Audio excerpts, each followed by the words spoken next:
Senhoras e senhores senadores, em primeiro lugar, senhor presidente, eu gostaria aqui de manifestar a minha satisfação, a minha gratidão ao meu partido, PSB, por ter me escolhido para presidir a Comissão de Educação.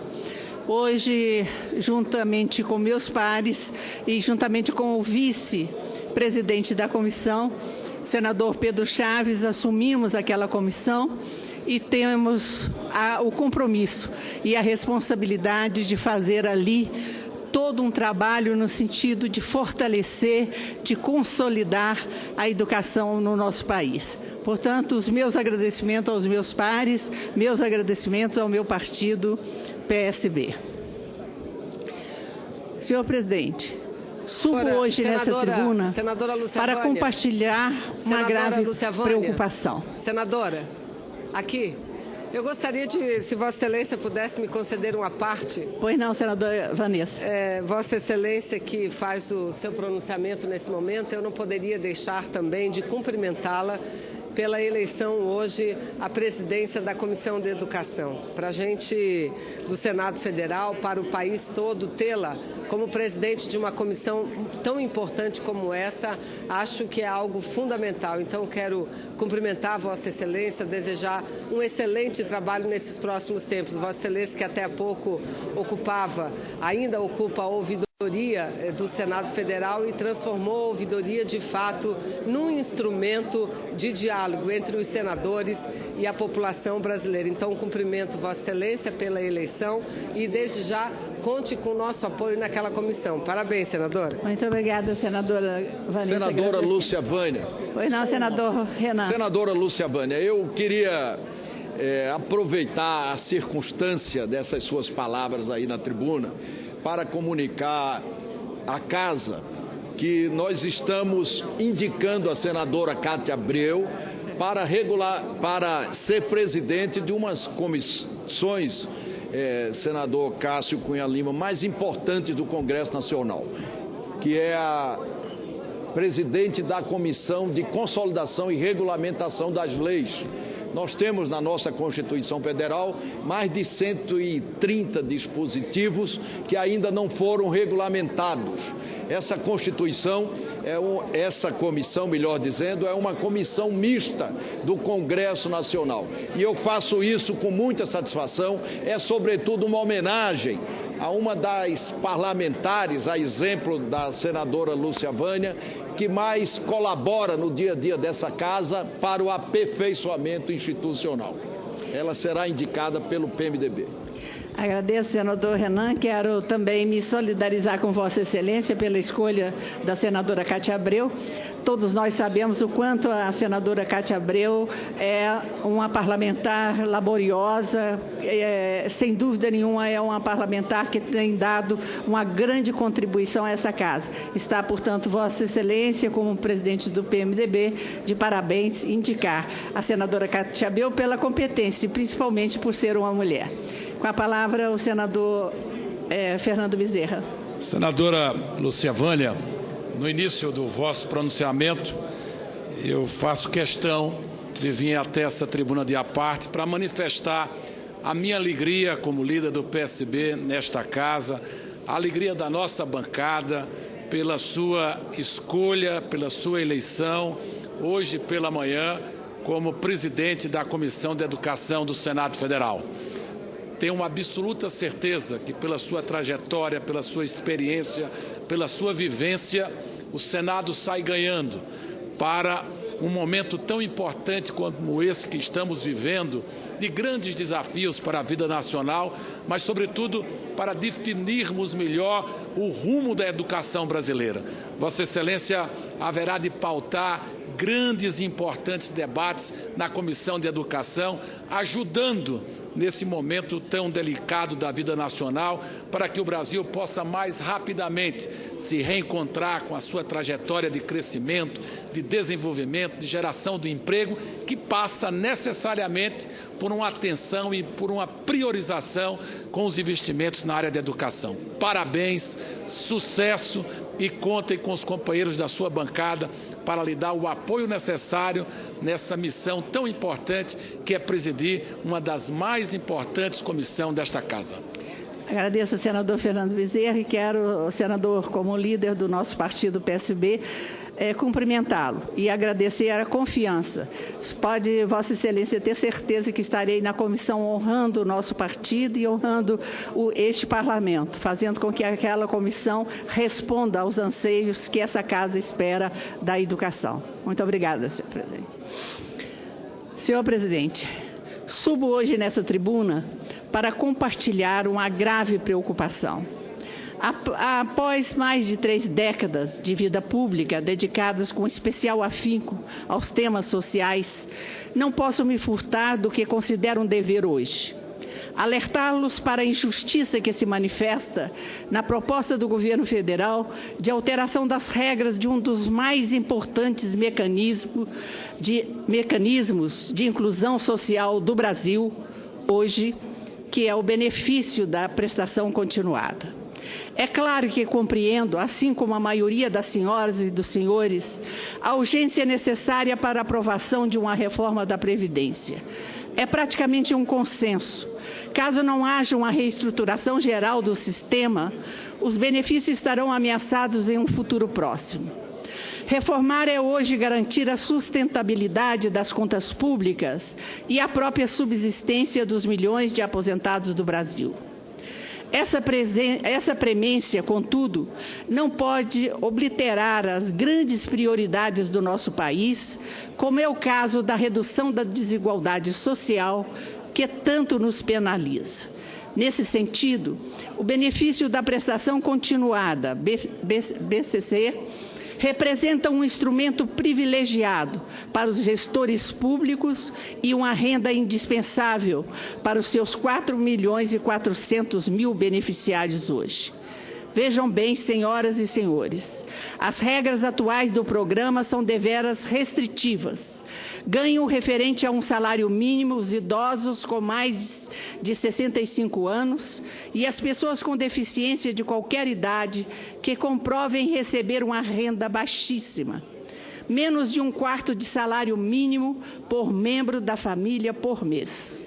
Ou seja, para que o benefício seja concedido, cada integrante da família somente pode receber até R$ 234 por mês ou R$ 7,80 por dia. Como se esperar que alguém tenha um teto para morar e comida sobre a mesa com este valor? Isso sem contar que os beneficiários do programa, idosos e deficientes, são pessoas com necessidades mais sensíveis que aquelas gerais, logo com maiores gastos que a média da população. O BPC é hoje um programa de proteção da parcela mais vulnerável da população brasileira. Não cabe meias palavras aqui. Sem o instrumento, milhões de brasileiras e brasileiros estariam submetidos à mais indigna miséria. Dados sobre a distribuição proporcional do benefício entre as regiões geográficas do Brasil, assim o evidenciam. Idosos e pessoas com deficiência do Norte, do Nordeste e do Centro-Oeste são, nesta ordem, os maiores beneficiados pelo programa. Quem recebe o recurso, não há dúvida, é quem mais precisa. Além da importância social do benefício, quero destacar os efeitos do gasto social sobre a economia, conforme estudo realizado pelo IPEA. De acordo com o Instituto, entre todos os programas de transferências governamentais, o BPC tem um dos maiores multiplicadores de renda familiar e do PIB. Segundo o Estatuto do IPEA, cada R$1 transferido pelo governo por meio do BPC gera R$1,38 no PIB, assim como R$ 2,20 de renda familiar. Em outras palavras, o valor do BPC é multiplicado ao conferir poder de compra para os beneficiários, gerando empregos e ainda mais poder de compra para os indivíduos na economia. Outro resultado interessante do trabalho do IPEA diz respeito ao impacto do BPC sobre a renda per capita das famílias rurais. O gasto de 1% do PIB no BPC aumenta a renda dessas famílias, cujos chefes têm, em média, menos de um ano de escolaridade, em 9,1%. A renda das famílias urbanas com chefe analfabeto, por sua vez, aumenta em 8,8%. Os resultados do estudo conduzido pelo IPEA evidenciam, portanto, que o BPC representa um instrumento importantíssimo, não somente para atenuar a pobreza urbana, mas também para aliviar a pobreza rural, visto que o valor do benefício é bastante significativo quando adicionado à baixíssima renda per capita das famílias nestas condições. A proposta do governo encaminhada no contexto da reforma da Previdência é aumentar de 65 para 70 anos a idade mínima para a concessão do benefício aos idosos, além de desvincular os reajustes do BPC, aqueles do salário mínimo, deixando a regulamentação desse tema a cargo de uma futura nova lei complementar. Entendo, senhor presidente, que o BPC não pode sofrer alteração no limite de idade, uma vez que o programa vai ao encontro daqueles que mais precisam, que sempre tiveram trabalho precário e foram privados dos benefícios da cidadania. Estender a 70 anos a idade para o recebimento do benefício é um erro que extinguiria, na prática, o programa. Essas medidas são uma afronta a qualquer defensor dos direitos humanos. A proposta de elevação da idade mínima simplesmente não leva em consideração que estamos tratando aqui da fração mais carente do nosso povo, daqueles que passaram a vida inteira de dificuldades e que, por óbvio, têm a menor expectativa de vida entre todos nós. Restringir o BPC aos maiores de 70 anos não só reduz sobremaneira a eficiência do programa, como representa uma iniciativa cruel, cega perante as reais necessidades da nossa população. Da mesma forma, a desvinculação do BPC do salário mínimo enfraquece profundamente o programa. Não sejamos ingênuos. Caso essa medida seja aprovada, a tendência é que o benefício da prestação continuada perca pouco a pouco, ano a ano, seu valor, a ponto de não mais garantir a subsistência de seus beneficiários. Tive a honra de ocupar o cargo de secretária nacional de assistência social durante o governo Fernando Henrique Cardoso. Naquele período, minha equipe e eu reunimos muitas conquistas, das quais me orgulho profundamente.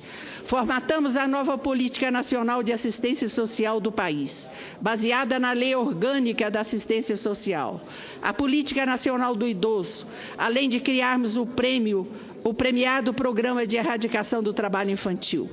Foi também, durante esse profícuo tempo de muito trabalho e dedicação, que implantamos o benefício da prestação continuada.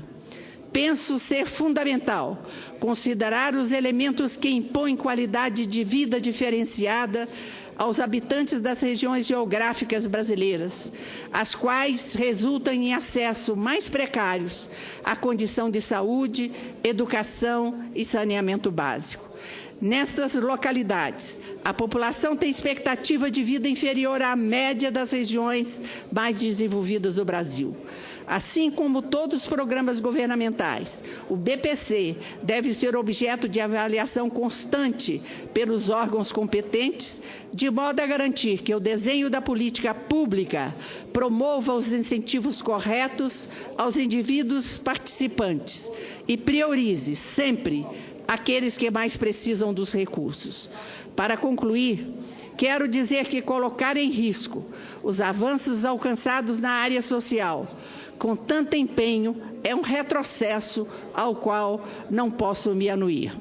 A reforma de que precisamos é uma reforma de fim das regalias, de justiça social. É preciso, sim, impor regras mais duras aos que ingressam agora no mercado de trabalho, considerando as mudanças no perfil demográfico da nossa população.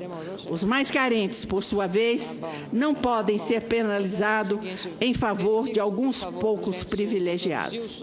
Era o que tinha a dizer, senhor presidente, e quero encerrar as minhas palavras agradecendo a Vossa Excelência e, mais uma vez, reverenciando o seu partido, PSDB, que foi o meu partido, que foi o autor do BPC. Passo a palavra à senadora Ana Amélia para que ela possa fazer seu à parte. Senadora Lúcia Wanda, eu ia fazer uma questão de ordem, mas eu aproveito para cumprimentá-la pela manifestação, porque a senhora é uma especialista nas questões sociais e teve uma experiência valiosíssima, porque eu, como jornalista que era, tive a oportunidade de entrevistá-la nessa oportunidade. E a abordagem desse tema não pode haver o trato de uma questão meramente financeira, mas tem que ver a sensibilidade social por uma matéria tão relevante da sociedade que está aguardando um atendimento melhor, especialmente pessoas com essa idade referida por Vossa Excelência. Então, eu quero renovar os cumprimentos pela abordagem desse tema e dizer que conte conosco nessa caminhada, senadora Lúcia Wanda, especialmente no desafio que tem agora no comando de uma das comissões mais importantes desta Casa. Agradeço a senadora Ana Amélia e acrescento a parte da senadora ao meu discurso. Muito obrigada, senhor presidente. Agradeço, senadora Lúcia Wanda, e cumprimento Vossa Excelência pela oportunidade do pronunciamento. Em outras sessões já realizadas recentemente, o tema do BPC foi discutido no plenário e há um consenso já criado, em primeiro lugar, que o BPC não se trata de uma ação previdenciária, mas sim de uma ação de caráter social. E desvincular o benefício previdenciário continuado do salário mínimo é a certeza que a médio e longo prazo não haverá mais sustentabilidade para as famílias dos idosos e também das pessoas com deficiência. O BPC atende hoje aproximadamente 4 milhões e 300 mil brasileiros. São 4 milhões e 300 mil brasileiros que têm do governo federal um investimento de aproximadamente 54 bilhões de reais, mas tenho certeza que no âmbito da discussão da reforma que encontra-se na Câmara dos Deputados e que chegará ao Senado, não nos faltará sensibilidade para atender aos justos argumentos que Vossa Excelência traz, que coincide com o pensamento de um número expressivo de senadoras e senadores. Cumprimento Vossa Excelência pela oportunidade do pronunciamento.